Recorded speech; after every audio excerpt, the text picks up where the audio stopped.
Koordinator Bidang Kemaritiman dan Investasi Indonesia, kepada Bapak Luhut Binsar Panjaitan, disilakan.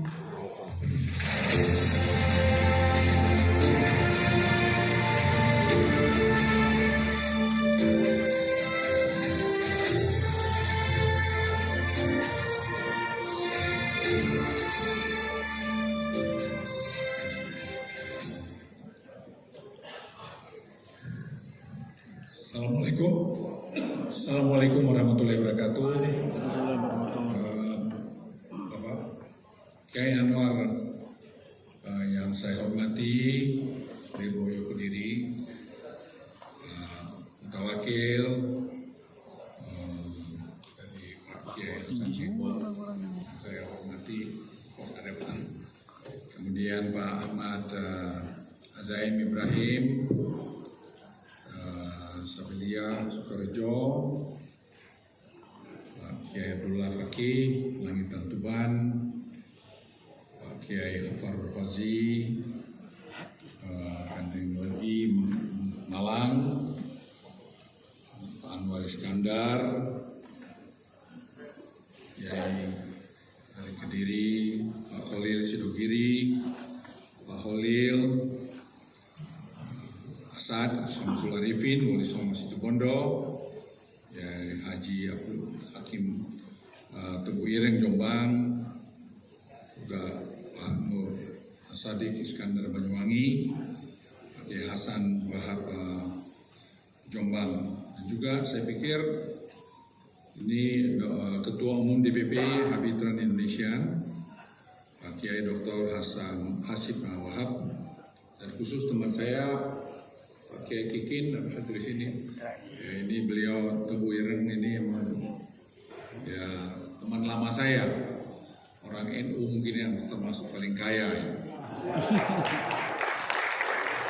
Dan juga saya ingin nyapa sahabat saya Pak Anas Mungkal Berdiri. Pak Anas ini sekarang jadi ketua LKPP setingkat menteri akan dilantik oleh Presiden dalam depan ini. Nah, beliau ini yang menangani e-katalog. Jadi e-katalog itu pembelian dilakukan pemerintah selama setahun itu kira-kira 1.200 triliun dan ditambah dengan BUMN 400 triliun. Jadi ada 1.600 triliun yang ditangani oleh Pak Anas ini.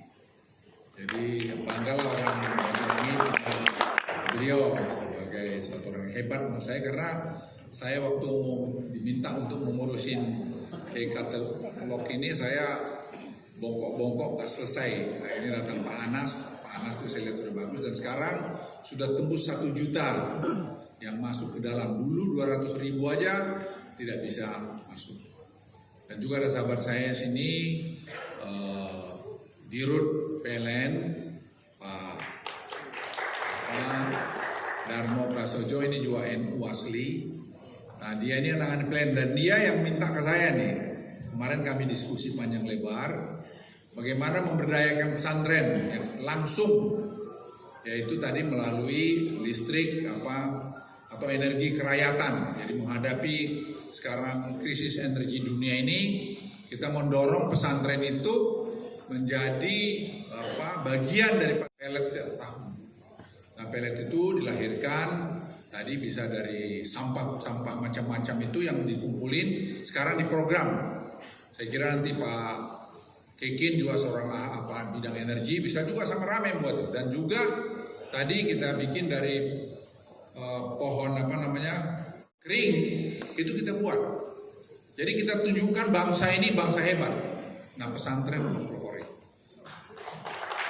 Saya ingat selalu Gus Dur itu mengedepankan Pak Luhut, orang Indonesia pesantren itu hebat, budayanya betul-betul hebat, merangkul. Jadi kalau ada orang ribut, ada budaya kita tadi kasih amplop pada anak muda, ya memang itulah budaya kita. Jadi budaya kita ini pun jangan kita rusak. Ya, budaya tentu dalam konteks yang positif. Jadi saya juga menyampaikan ketahanan energi itu sangat bisa membantu tadi mengentas kemiskinan, disampaikan oleh Ibu Bupati yang menurut saya hebat. Jadi Jawa Timur ini kalau mainkan tadi programnya nanti akan kami bantu dengan Pak Darmo untuk tadi membawa bagaimana bisa pelet ini diproduksi oleh pesantren. Itu nanti kur kita mainkan. Ya. Jadi betul-betul itu karena setahun kita butuh 10 juta. 10 juta itu sama dengan 7,6 triliun rupiah. Jadi kalau Anda bisa bayangkan Bapak Ibu sekalian, kalau di Jawa Timur ini kita bisa mobilisasi, katakan aja energi kita jauh bagus karena harganya sama dengan EBT, masih di bawah EBT. Nah, itu sebenarnya adalah UMKM yang selalu Presiden dorong supaya UMKM ini jangan sampai tidak sehat. Tapi sampai hari ini mungkin Bapak Ibu sekalian saya sampaikan ada 4 pilar sebenarnya ekonomi kita kenapa jalan ini. Yang pertama memang harga komoditas yang bagus. Yang kedua ada hilirisasi, ya. Hilirisasi. Yang ketiga ada tadi commodity price yang bagus. Yang keempat itu misalnya dana desa. Dana desa itu berhasil sebenarnya jalan. Sehingga dana di pedesaan itu, saya kira Bu Bupati tahu, berputar. Paling tidak ada 1 miliar, ada 1,5 miliar dan sebagainya. Tapi paling tidak tiap tahun ada dana yang berputar di situ yang diperuntukkan, difokuskan dari penggunaan itu. Nah sekarang pesantren juga ikut berpartisipasi di situ. Saya kira membuat ekonomi kita lebih hebat. Orang tanya-tanya, kenapa COVID itu bisa dikendalikan sampai hari ini? Kita masih disiplin, Bapak masih pakai. Di Amerika Bapak lihat nggak ada yang pakai lagi. Kenanya naik terus. Kita kan relatif ya 5.000, 6.000 turun, 3.000 naik kira-kira. Karena nggak bisa juga diputusin. COVID ini tidak sama sekali nol, tidak bisa kayak flu. Tapi mungkin slightly lebih mahal, lebih berat dari flu. Jadi kita tetap aja sadar kalau kita merasa nggak bagus pakai masker. Ya, kita merasa sehat lepas saja pakai. Saya kadang-kadang saya lepas kalau di luar, kadang-kadang saya lepas. Tapi kalau saya ragu, saya pakai. Karena ini penting. Kita merasa tubuh kita kurang sehat, pakailah masker itu. Jadi Bapak Ibu sekalian, kalau saya tunjukkan secara cepat angka-angka kita, ini sebenarnya yang terjadi sekarang kita masih libur. Jadi kalau ada orang bilang Indonesia kurang, Presiden memberikan instruksi jelas pada kami. Pokoknya supaya rakyat di pedesaan itu tidak boleh menderita. Dan itu sekarang jalan. Tapi kalau Anda bilang bahwa tidak ada yang miskin, ya nanti di surga aja kita kalau. Kalau di bumi ini pasti ada masalah. Ya, Anda lihat di Amerika, Anda lihat negara-negara lain. Udah pada antri makan, kita alhamdulillah sampai hari ini bagus. Kenapa? Ketahanan kita di bawah itu bagus. Dana desa, pesantren memainkan peran yang penting. Orang nggak mungkin pesantren apa sih pesantren? Oh, jangan salah. Berapa juta di pesantren? Nah, pesantren itu memberikan tadi suasana damai.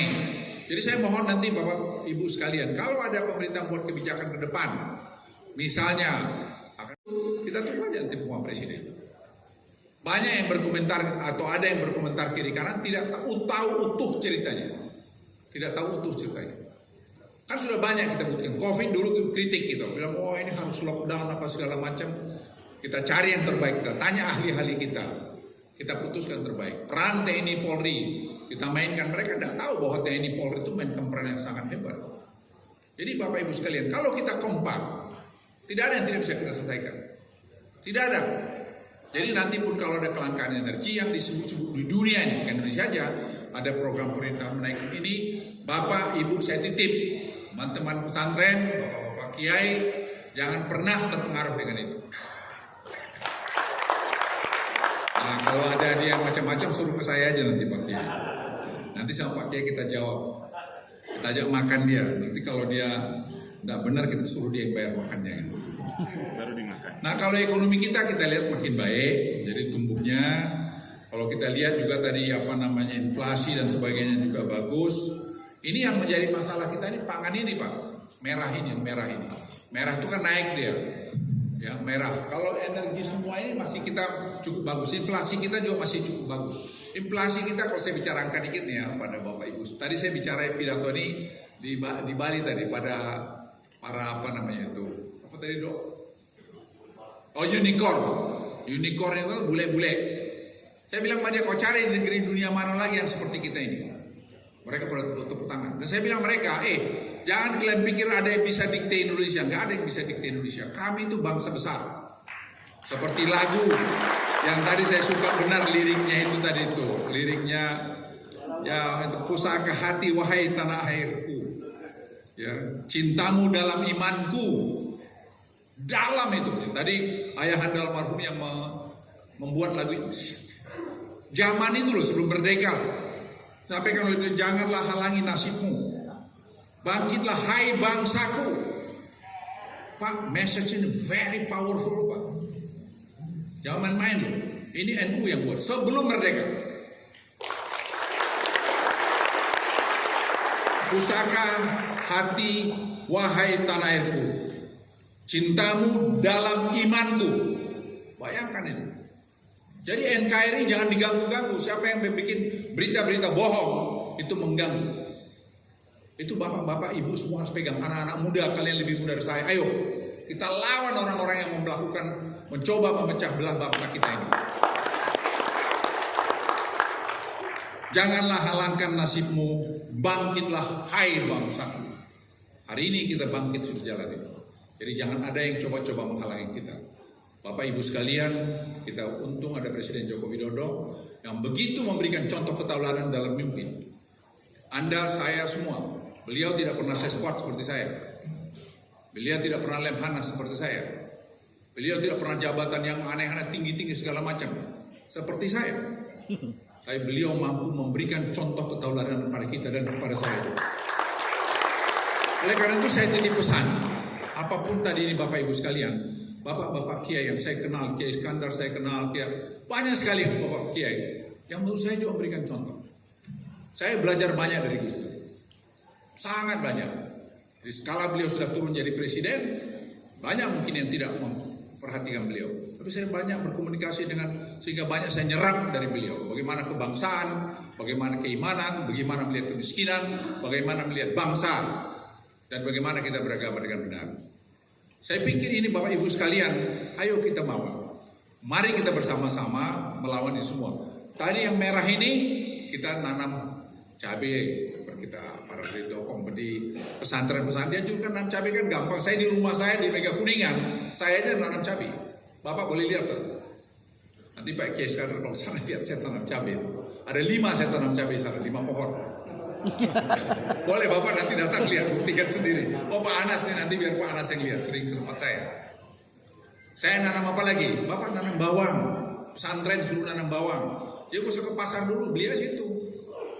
Ya, bikin telur ayam, katanya telur, bikin kita telur. Tapi pemerintah juga melakukan operasi atau pembenahan di sana. Jadi paralel dari atas dan dari bawah. Insya Allah kalau itu kita lakukan, tidak ada yang tidak bisa kita lawan. Karena saya yakin, hakul yakin. Ingat, COVID yang begitu parahnya, kita semua bisa tahan kok. Kenapa? Apa karena hebat satu orang? Enggak. Hebat kita rame-rame. 10. Jadi saya dengan Pak Darmo, ini teman saya ini, NU Tulen ini, ya datang kemari terus terang aja, karena kami begitu cinta sama ini. Dan ya, saya juga ingin menyampaikan pesan-pesan dari Presiden Joko Widodo bahwa ayo kita bersatu. Jangan bicara kaya miskin, kita bicara satu Indonesia. Tadi seperti lirik lagu dari NU tadi. Itu saya kira menjadi pesan saya. Dan sekali lagi saya pamit, saya balik ke sana karena saya masih ada 2 lagi saya pidato seperti nanti Pak. Saya bilang tadi sama staf saya, kadang-kadang kalian tuh tolong saya dong. Kadang-kadang saya bicara materi A ke materi B, materi C, kadang-kadang pakai bahasa Inggris, bahasa Indonesia kan otak rooming juga, otak detua gitu. Jadi tidak mudah juga sebenarnya. Jadi sekali lagi saya bangga bisa bersama-sama teman-teman NU yang saya banyak belajar. Terus terang kalau saya boleh bilang dari Gus Dur, dari Muslim Abdul Rahman, teman saya juga, yang Gus Dur bilang maupun jadi apapun maka Muslim ini tetap Muslim, nggak bisa dia berubah karena namanya Muslim. Terima kasih. Billahi taufiq wal hidayah. Wassalamualaikum warahmatullahi wabarakatuh.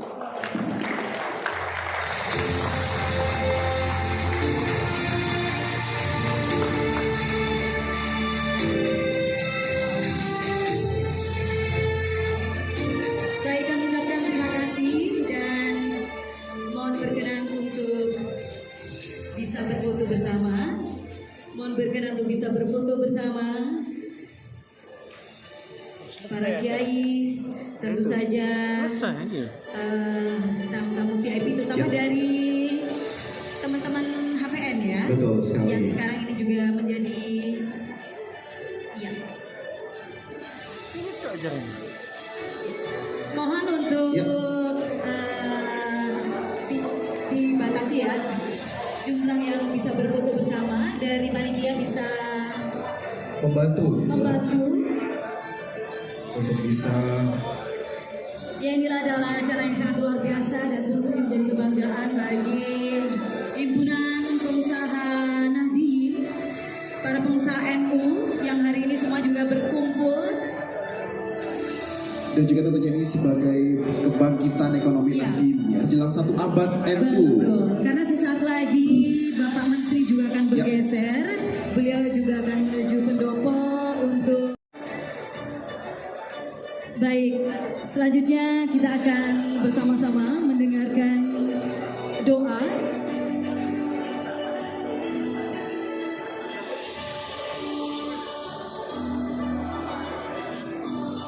Iya, kita akan bersama-sama mendengarkan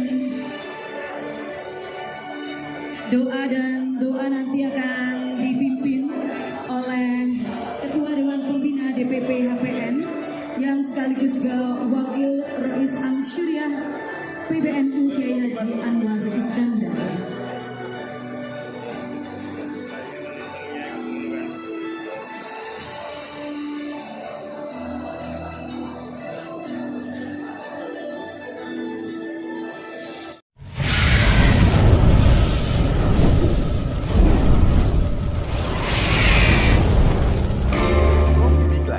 Hadir dengan varian kopi jantan original dan kopi rempah Nusantara. Terbuat dari biji kopi robusta lanang pilihan sehingga berkhasiat meningkatkan vitalitas. Dicampur dengan rempah-rempah Nusantara, efektif membantu menjaga stamina dan daya tahan tubuh Anda. Kopi Bikla diolah secara higienis sehingga menciptakan aroma dan rasa yang istimewa. Kopi Bikla, kopi pesantren untuk negeri, dari kampung untuk dunia.